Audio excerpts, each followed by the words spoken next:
Welcome to Insight, everyone. I'm Nnamdi Odipo, and best of the season to you out there. I'm Elizabeth Omori, compliments of the season. The year 2021 remains largely remarkable for us here on Insight, and for many reasons too. As with everything else in life, we've had the opportunity to learn and grow, but most importantly, to give insight into key issues of national development. And so we would, in a two-part series, share some of those remarkable moments here on Insight with you. I mean, those episodes that we reckon speak to most of the issues that we consider germane. Let's begin.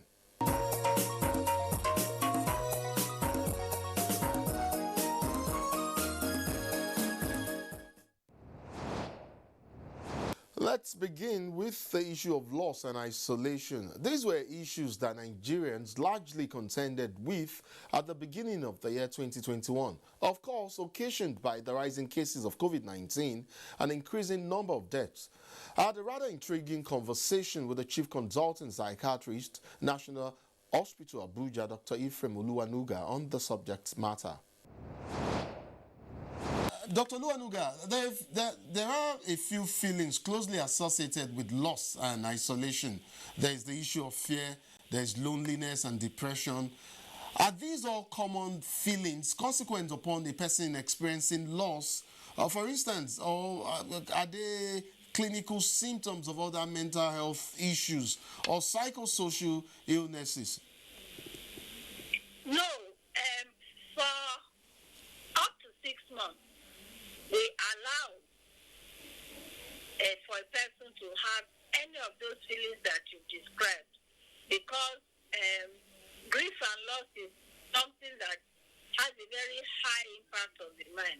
So during that period, the person could have symptoms of depression, feeling unhappy, crying a lot, not sleeping well, not interested in food or other normal activities. Those are normal responses to grief. Dr. Luanuga, how best can an individual take care of one's mental health during a pandemic, especially after experiencing the passing of a loved one? When one experiences the passing of a loved one, it's important to remember that death is inevitable. At some point, it will happen.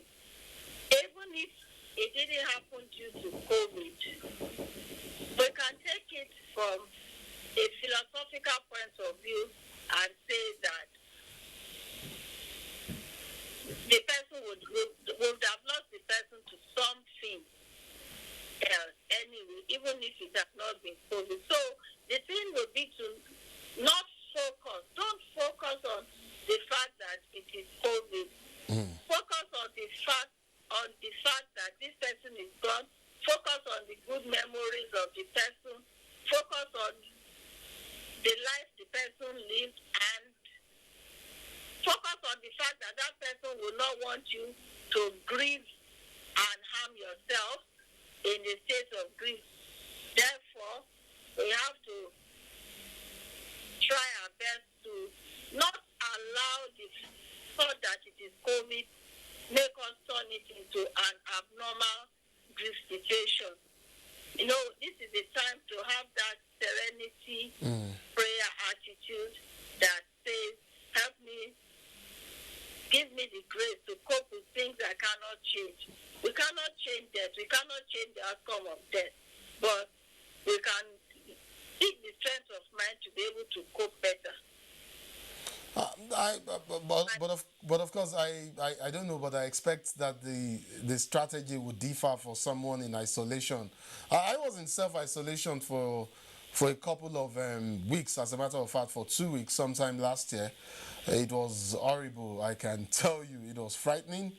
It was one of the lowest points for me last year in 2020. I mean, fortunately, my test result came out much later and it showed I was negative to COVID-19. But I can tell you I experienced symptoms not even related to COVID-19. I was frightened. I was always shaking. I mean, until the test result gave me some form of reassurance.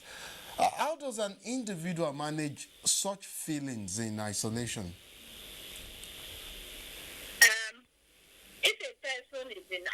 isolation and the person is bereaved, it's doubly difficult because just as you correctly said, isolation can be stressful and bereavement is stressful.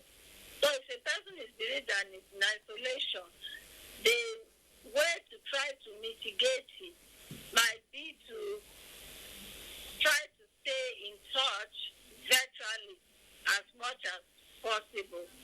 That is, even though one is in isolation, make phone calls, talk to people, see whether you can talk to people from across the door. Sometimes during the year, we examined efforts by the Cross River State government in curtailing the spread of COVID-19, and the Commissioner for Health, Cross River State, Betta Edo, was our guest. Let's hear from her again. Talking about second wave and vaccination, the PTF and the federal government have done enough in sensitizing Nigerians, putting measures in place so that we reduce the spread of COVID-19. But vaccination is key. Vaccine which has been approved presently by WHO is the Pfizer BioNTech. That vaccine needs to be stored between minus 80 degrees centigrade to minus 60 degrees centigrade. Yes. For me, I would strongly appeal to the federal government, the PTF, and of course the Federal Minister for Health, that rather than going through the route of saying, let's invest 500 billion on vaccines, we can take half of that money and invest it on the system. We can build the health system. We can get the cold chain working across all the states in Nigeria. We can invest in the primary health centers, the secondary facilities. So we can invest in all of this, build molecular labs. At this point where we're dealing with a pandemic, every single state should have a functional molecular lab, and then of course other sentinel sites where this COVID can be tested. And then finally, we should be able to build permanent isolation center in the 36 states and federal capital in Nigeria. These are things we must invest as a matter of urgency before we bring in the vaccine. We must plan properly as we go ahead to get the vaccines in. All right, before I take you on the issue of impact on the economy of the state, let's talk about behavioral change. Don't you think we need reorientation? Because some still do not believe that the disease exists. I think it's very important to state this very clearly. COVID-19 is real, right? It's a disease, it's real. It might have a low mortality, great. We might be able to pull through without having too many people die, great and beautiful for our country. However, you don't want to be that one person who will slip through the cracks. You don't want to lose your family member, your loved ones, your friends to COVID-19. And so people need to come to this understanding that it is real and you should protect yourself. So we cannot afford to take anything for granted. Please, COVID-19 is real and you need to protect yourself always. Always. All right, Cross River State is one of the tourist destinations. How has the emergence of the global health challenge affected tourism? Because virtually all the states are at a loss. This was one of the very silent, quiet Christmas and New Year festive period for Cross River State for the first time in over 15 years. We didn't have millions of people dancing on our streets. We have the Calabar Carnival, which became, under His Excellency Senator Professor Benayadi, the second largest carnival in the world. We had people coming from 42 countries, international displays, people coming from the 35 states and the FCT to display in Calabar. Thousands, hundreds, millions of people are on the streets dancing, partying for at least 7 days, which we used to call the Insomnia Week or the Power Week. We used to have displays, musicians come, comedians come and display in a stadium filled to the capacity with people. But this year, we had a quiet Cross River. There was nobody on the streets. We just had everywhere down and quiet. And we did this because we wanted to protect lives and, of course, keep our citizens safe. We didn't want to bring in people who can introduce the disease and increase the spread and put lives at risk. So the governor called off the Calabar Carnival this year. He called off all the celebrations. He called off all the activities which we usually do during the Calabar Carnival. And we were really left with really a quiet place. Okay. All right. Going forward, how can we prevent ourselves from pandemics? Every state needs a molecular lab at this point. Every state needs a permanent isolation center at this point if we must respond adequately to the coronavirus pandemic and any other pandemic that might arise in future. Another equally important subject which we discussed was COVID proving and safety in schools. I mean, it was the focus of discourse in the early days of the year under review. My guest was Ibrahim Abdullahi, an education consultant. We have had a mandatory mandate since March of last year, and schools are part of public institutions required to enforce these mandates. I'm not going to drop names here or indict any particular school, but trust me, I have been to a few schools since in-person classes opened mid-January, and I can tell you I was not impressed. Is the lack of caution for public health safety in some schools a reflection of the disregard that we have seen in the larger society, or what? Yes, many factors can contribute to that. Not only schools, but other public places in Nigeria that I personally have visited in recent past are not complying with the guidelines, and that in fact disturbs me, and I used to wonder. But you see, schools, as you remember, is part of the Nigerian system, and these are places that have people in it, particularly young ones. And the need for schools to comply with the guidelines of coronavirus prevention, I think, is very important. But actually, I think also there is need for more sensitization of Nigerian populace, because, as you rightly pointed out, it appears that either those in charge of sensitization are not living up to their responsibility, or probably people decided just to ignore the guidelines. However, and to ensure safety of our schools, we must comply as schools. The schools must comply with the guidelines of COVID-19 to protect not only their teachers, but also the students. The students need to be protected, and I'm afraid it has just been reported by the chairman of PTF some time ago that the new variant is already in the country. And Namdi, I wonder as if what is being said is not, people don't pick interest. And I used to wonder, what is happening? What is happening? Is it that people are losing confidence in their political leaders, or what? Because for sure, you see, this COVID, people take it for granted, take it lightly, and it's a serious thing. It is. See how it is ravaging Europe and America and other countries of the world on a daily basis. People are reported to have lost their lives in thousands. I think these are lessons for us to learn, and then stay safe. I mean, the classrooms are quite, school environment, it's quite a sensitive environment, and one would expect that schools, these are requirements set for reopening of schools. One would expect that schools management will comply. I am quite concerned over the enforcement of the health protection regulations, recently signed by the president, particularly how it affects schools.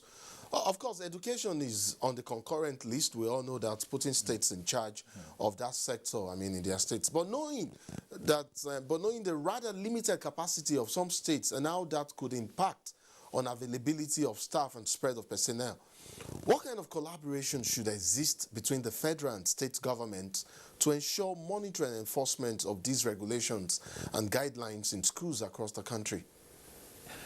Naturally, education must have that collaboration you are talking about because it is on the concurrent list, as you rightly pointed out. You see, this particular issue of COVID, of course, calls for more collaboration, not only between the federal, state, and local government, but even at the state level. Not only Ministry of Education in a particular state should handle the issue of enforcing the COVID-19 guidelines, but the Ministry of Health should be part of, just the way it happens at the federal level, where several ministers are part of the PTF team. You know, I expect states, particularly State Ministry of Education that is in charge of schools at the state level, should call in the Minister of Health in that particular state, and also the Ministry of Environment where available. Nations are grappling with the new variant, the Omicron, do endeavor to observe all pharmaceutical protocols. At a point on the program, we shifted our attention to crime fighting and we examined the place of religion in crime prevention. Sheikh Musa Daud, National Coordinator, Islamic Family Foundation, gave the Islamic stand. Let's recall that conversation. Your appearance today is quite deliberate, and that is because of Ramadan. Our focus is on insecurity. It is a universal challenge. And for some time now, banditry and abduction have confronted us so much. What are your thoughts? A'udhu billahi minash shaitanir rajim. Bismillahir rahmanir rahim. Dear listener, good afternoon. Insecurity, my thoughts, is a trump-up and programmed activity of the elite and the political and business class across the world. So, what Islam dealt with is security. And what are we talking about here? When you look at the whole concept of religion, it's about security. The creation of Adam and Eve, with Eve as his wife, is about social security. It's about marital security. Meaning that the absence of marriage will create social insecurity. When you look at Moses, that is Musa, what he dealt with was vandal insecurity. That is, how do you make the weak secured? So he came with the law of an eye for an eye. Sorry, I would like to come in there. Would you relate that to family breakdown in family values? Very good. That's where I'm coming. Now, when you look at the family value, it is the essence of establishment of marriage. And where marriage is disrupted and the focus of family development is lost, the man is struggling to make money, the woman is struggling to make money, children are struggling to make money, then there is loss of family value. And in order not to create insecurity and for family, community, and nation to be secured, the laws against taking of intoxicants, drugs, or whatever you can call it, is it tramadol, is it cocaine, is it, the laws are there. That it is prohibited from inception. More than 1,500 years ago, Islam have prohibited it. Now, when you look at those people that are doing those things they say they are doing, they are on influence of those things. Meaning that you are not only injuring yourself, the moment you lose your head, you are injuring the whole community. That's one. Now, there is also a challenge to protect the security of all. And which is the reason why heaven and hell is created. Okay. The good ones will go to heaven. The bad ones will go to hell. Right. That's when we get to heaven. How about here? The good ones should be allowed to operate. The criminals should go to where? Is it prison or correctional home?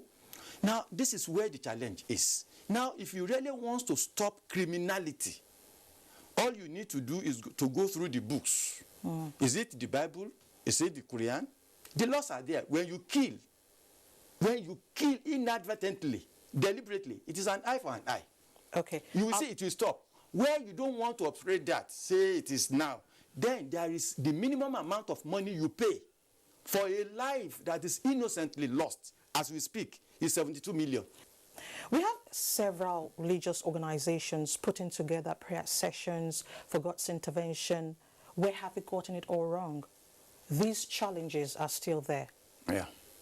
You see, when the Quran speaks of religion, he will say those that are faithful and those that are doing good works.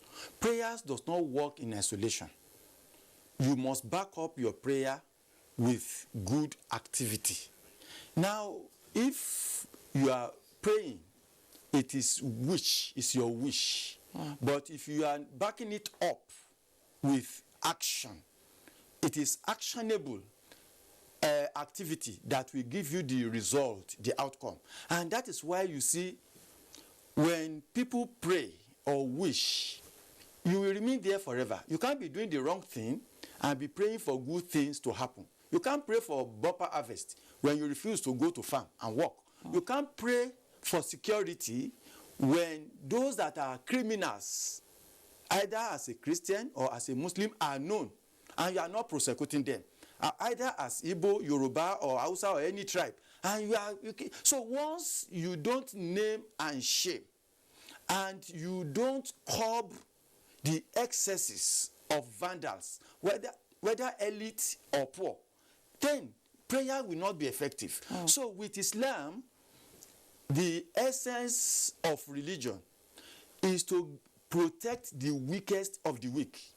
And that is why the hijab is put there to protect the innocence of the woman. That is why there is no prison in Islam. In Islam, you take the criminal to his household for rehabilitation. You take or to the mosque for rehabilitation. By the time he's praying and he's listening to sermon, he will be reformed. But when you take a criminal to prison and you say you are feeding him and he's not doing any work, what is it?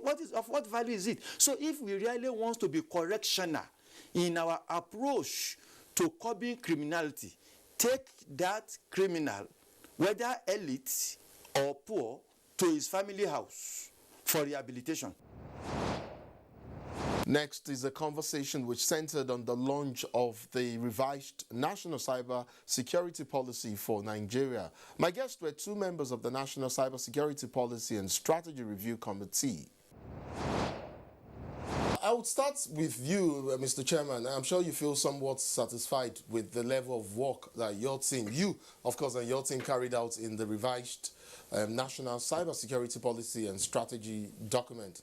I did take a cursory look at the document in an attempt to identify the variants in the 2014 document and that of 2021. But I'm sure you can help us more quickly identify the improvements and how exactly the revised document plugs loopholes and assigns roles to relevant sectors, both public now and private. Basically, the previous document, the 2014, it was drafted in 2014 but approved in 2015. Yes, that's correct. Actually gave itself, in line with international good practice, a 5-year lifespan. And this document as well has a similar lifespan. As you know, we are in a sector that is rapidly moving. So there are certainly issues which we couldn't have even dreamt of 5 years ago that have now come to the fore. There were other issues which maybe were in their ascendancy or budding and have now become full-blown issues of concern. What we've tried to do in this document is fundamentally try to give as broad a scope as possible. Okay. All the way from the street vendor. I like to always use the example of, Mala Meshai, Mama Alakara, and Mama Okpa. Across the spectrum, but also we've taken into cognizance the young innovators, the technocrats at whatever level, and of course the ultra-high strategic decision makers. And then back to the question you raised, we've tried as much as possible to delegate the jobs and activities to various institutions so that it's not about encroaching on, for example, the work of an existing regulator, but really to encourage them to set up their own systems for the defense, for the cyber defense of their sectors.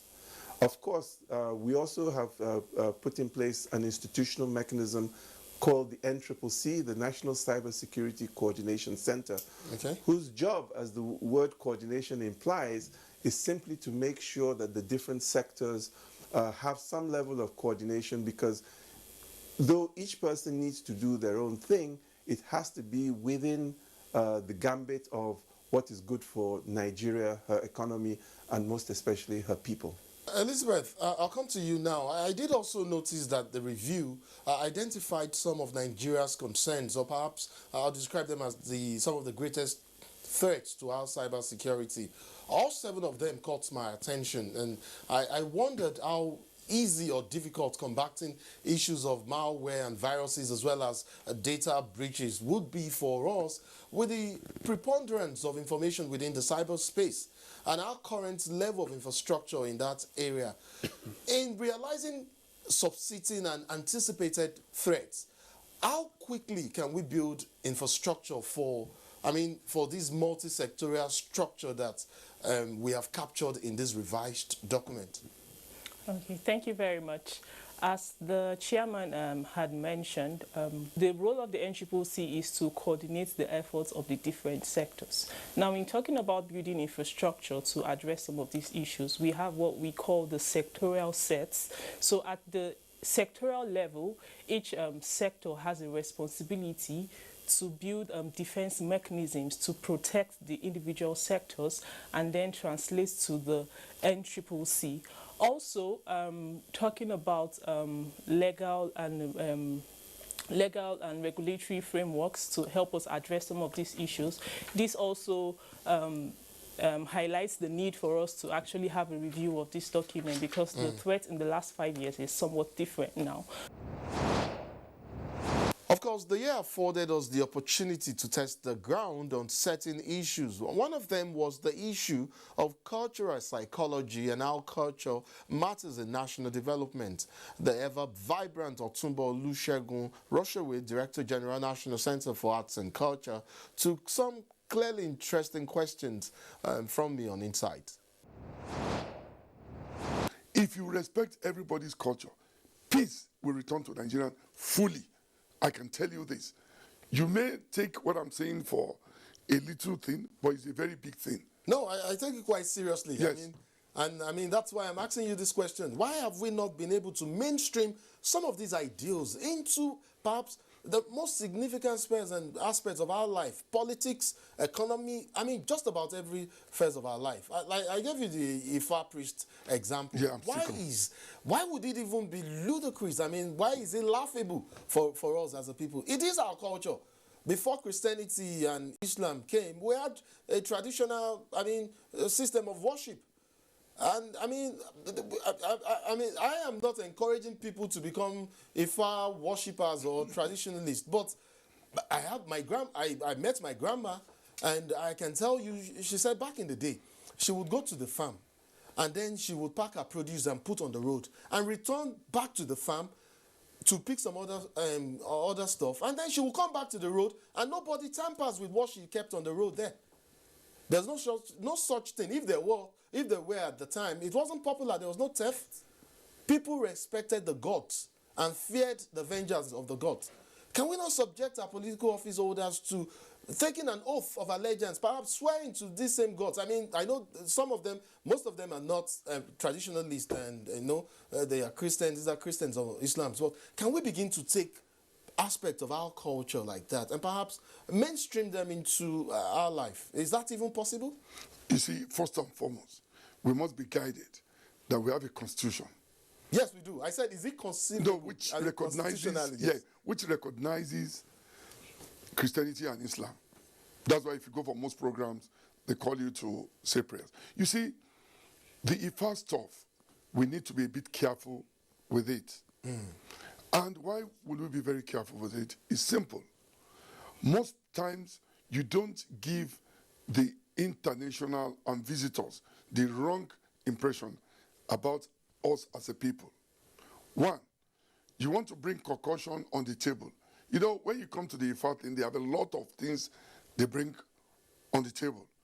We cannot, at this time, the whole world is going to an IT base. Okay. We cannot afford to, put ourselves behind the world, be moving backward. We should be moving forward. So for that one, it will be a bit difficult. Secondly, let me clear something here today. Please go ahead. There is no country in the world that have total peace. Every country in the world has its own Boko Haram with a different name and a different meaning. And there's no country in the world that can become a champion without challenges. You must face some few challenges, so you have a story to tell.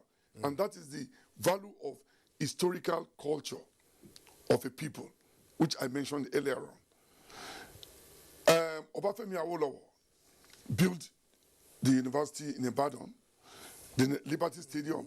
Tafawa Balewa did the same thing, ABU Zaria, University of Nsukka by Okpara and Co. You see, every leader, what we need to do now is to start to celebrate the best among us. Okay. Instead of celebrating the best among us, we try to bring them down. That is a cultural fundamental value we need to revisit. Which I think for another day.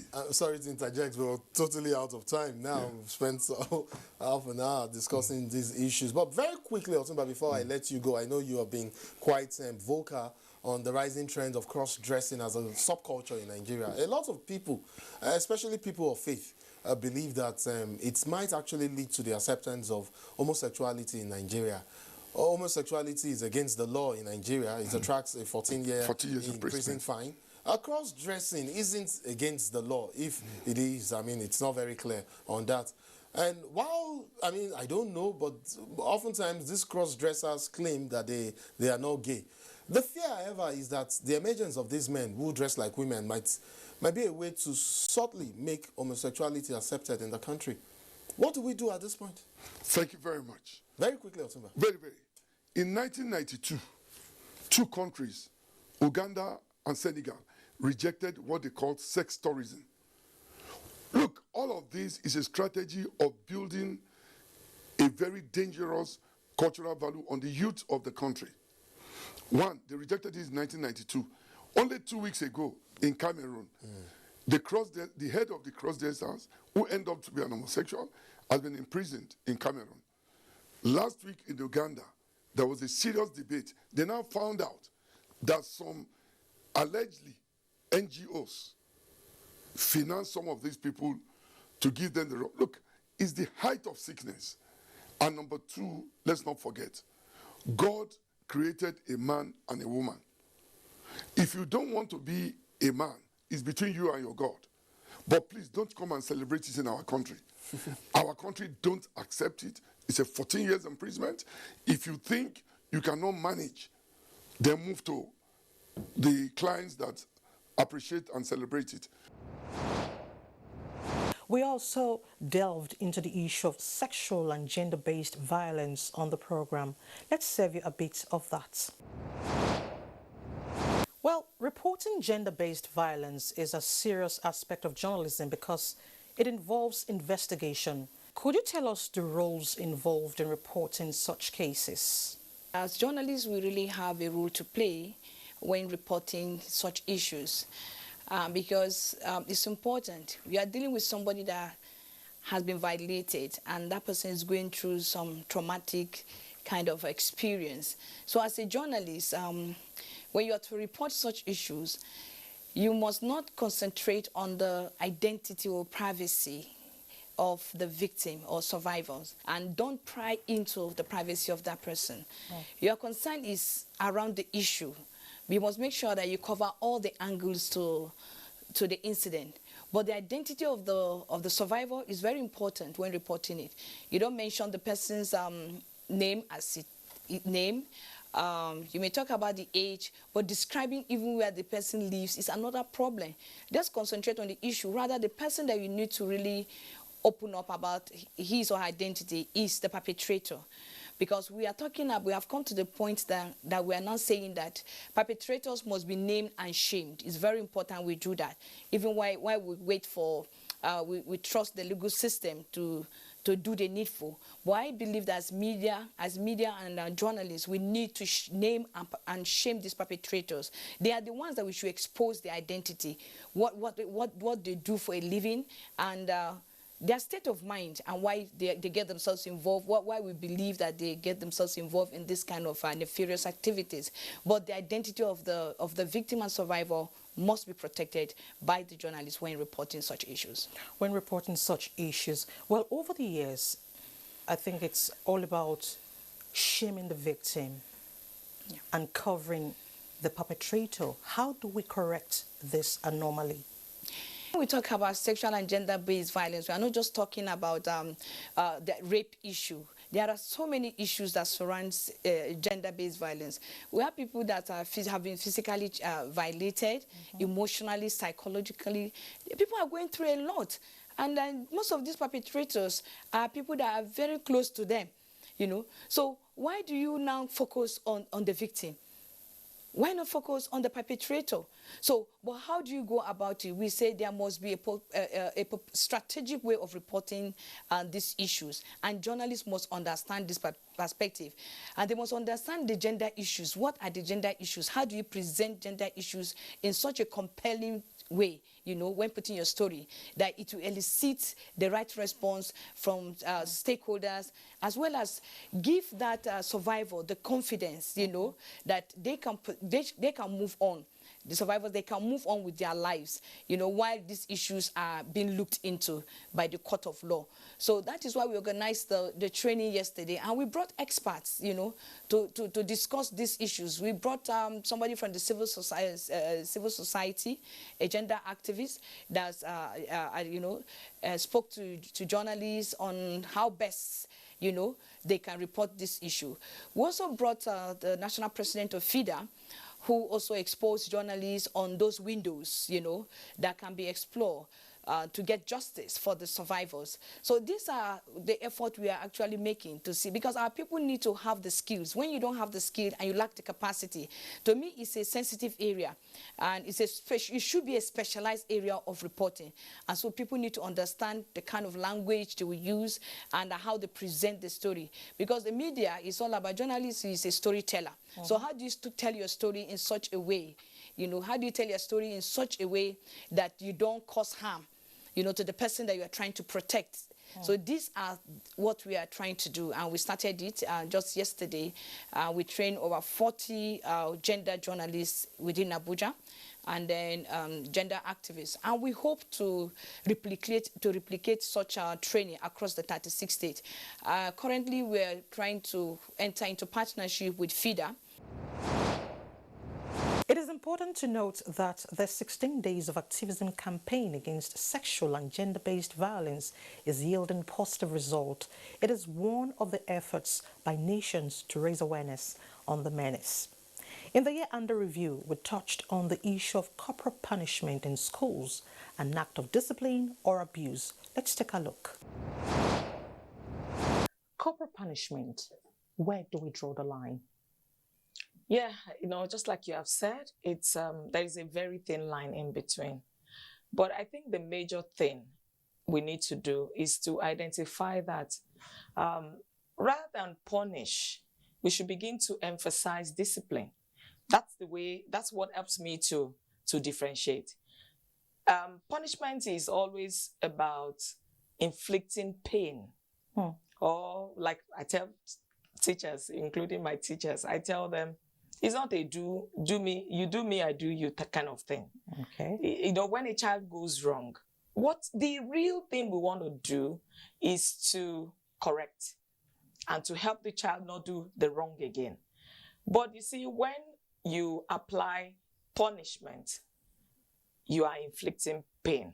But when it is discipline, you know, from Christian point of view, I always look at it like this. Discipline is derived from disciple.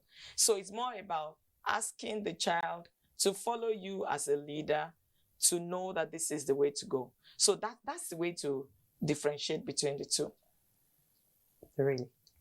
I'm still not convinced, but many say in countries, advanced countries, corporal punishment is not allowed. But there's the principle of sparing the rod and spoiling the child. The essence of discipline is not so the child can cry. And in some cases, we see some children that prepare themselves not to cry. And they get hardened. And then the effect of what you are looking for, you are not getting it. But when you are aiming towards redemptive discipline, you want the child to know that this you did wrong. That does not mean that in some cases that you may not have to hit. Because I feel that there are cases like that. But when the aim is, oh, there is this wrong, I want to correct it. And you will even be able to even reset your own mind, you that want to carry out the discipline, that my aim is to correct this, whatever. It's not for the child to cry. There are children that telling them that, oh, why did you do that? It's enough to break them down, and they promise, and many of them will fulfill their promise that I won't try that. Oh, mommy, I'm sorry. I won't do that again. Of course, the case of that girl, that boy that said, mommy, calm down now, comes to mind. You know that child is repentant in a way. I mean, it means that the child is aware.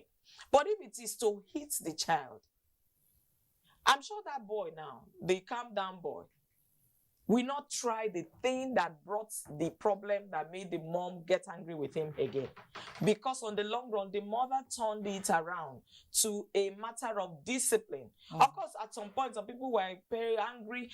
You are exposing the boy or something. But I think the mom's sense of humor that she brought into it by recording the boy as he was doing the demonstration already broke her as a mother, and then the boy also was ready to adjust. So I looking at those two, you will see that there is a difference: discipline and punishment. Punishment don't always bring the result that you are looking for. Okay, I like the fact that you actually said inflicting pain is punishment, and instilling discipline is a different ball game. I need you to enlighten us. How do you instill discipline without punishing a child? And remember, there are different kinds of children with different behaviors. Which is why, let me give an instance. I encourage class teachers, or rather, as a matter of rule, class teachers cannot hit children. Okay. I have seen cases, because you see, at that point, what you see happen is that the teacher is angry at that point. So the discipline that the teacher wants to carry out, you won't be able to carry it out. But when somebody else comes in, usually maybe the head of department or the principal in the school or the head teacher, who will listen to what happened on both sides, it's likely that that person will be able to have a better sense of judgment. Okay. Rather than a teacher, you did this wrong, pwa, ba, ba, ba. One, the child is not likely going to even change. And most children, if we also revert back when we were younger, right? Let me see, we're still young because I'm still a youth. We will see that, the discipline method or punishment, what our parents then were used to, most of them, is, get a cane, hit, slap, bam. That's where the resetting thing came up. And now I'll bring you my last, most impactful episode of in this end of year review series, part 1. And that will be my conversation with some of my colleagues here in the NTA on COVID-19 vaccine hesitancy. Our conversation centered on their personal experiences and journalists generally rooting for vaccination. I think I'll start with the lady. Ladies first. And Ruth, I'd like to ask, were you somewhat surprised over the level of vaccine hesitancy that began to play out in Nigeria in the immediate aftermath of the arrival of vaccines in the country? In fact, as a matter of fact, even before then. Thank you for that. I wasn't surprised because before the vaccine arrived, you know, there was expectation from people who understand the importance of having the vaccine, the COVID-19 vaccine, into the country and how it will help, you know, reduce the spread of the virus. Though it's not been proven that 100% guarantee even when you take the vaccine. But when the vaccine arrived, people were excited that, okay, we're going to get vaccinated. Maybe this is the end of the virus. But again, there was hesitancy because some persons were scared. You know, there was this conspiracy theories that when you take it, you react in this way. You know, there were different kind of, stuff going on the social media, discouraging people who would have loved to take the vaccine. Yeah, of course, I'm very much surprised because many people have that information at the back of their mind that the safety of the vaccine, because it's controversial in some places like the Europe and other countries. Some countries were rejecting even the one we are taking here in Nigeria, the Oxford AstraZeneca. So many people are skeptical. Even I myself, before I took the jab, in the beginning I was even afraid to even come out. But later I was summoned courage, I was able to take it. So that fear is what characterizes what people feel all over the country, and I think it is what associated to people not coming out voluntarily. And again, there have been complaints we heard from people that in some rural areas they don't know how to even go and get these vaccines, because I learned a lot of people wanted to be vaccinated but could not get. When I took my jab, I posted it on the Facebook. People saw it. My immediate family, my friends out there, not here in Abuja, were surprised and said that they are willing to take two, but because of the availability of the vaccine, they said they don't have it. So they were even saying if they have it, they will take it. And I think it encouraged people by seeing other people taking it and they get vaccinated. In my own case, I actually expected it.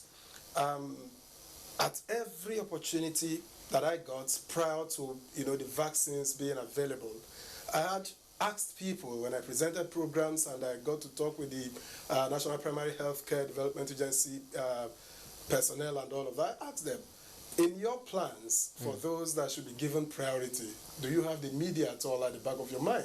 I think I challenged a couple of persons, and so I anticipated it in my own case. And when I meet those who were skeptical, I mean, in every circle you'll find somebody who is a skeptic. I will tell them when they say, oh, I don't want to do this, I say, well, I'm expecting it. I'm just waiting for the thing to come and I can get it done. And indeed, when I got the jab, it was nothing more than the feeling that you get when you are pierced. I've had vaccines before, and so this wasn't any different. I felt that pain for a few days, which is normal when you have a sore. After which, things went, today I don't feel anything, and I left the point of vaccination almost immediately because I was late for an assignment. I felt okay throughout, and I felt okay to date. So for you, there was no fever in the immediate aftermath of administration? None whatsoever. How long did the pain subside? I can't remember when it disappeared, actually, but I know that for a few days after I got the jab, I know I still could feel it at that point, which is nothing unusual as far as I'm concerned. You know, if you pierce your body with a needle, for instance, you're going to feel it for a while. If you touch it, you feel it. And that's what happened. I didn't know when it vanished. And that's it for this episode of the program. Do join us same time next week for the part 2 of our end of year review. Elizabeth, incidentally, our next episode of Insights will be in the year 2022. That is promising and exciting. Very promising. We hope to see a better year ahead and a prosperous one. We'll see you next week. I'm Elizabeth Omori. Be your brother's keeper. And I'm Nnamdi Odipo. Best of the season to you.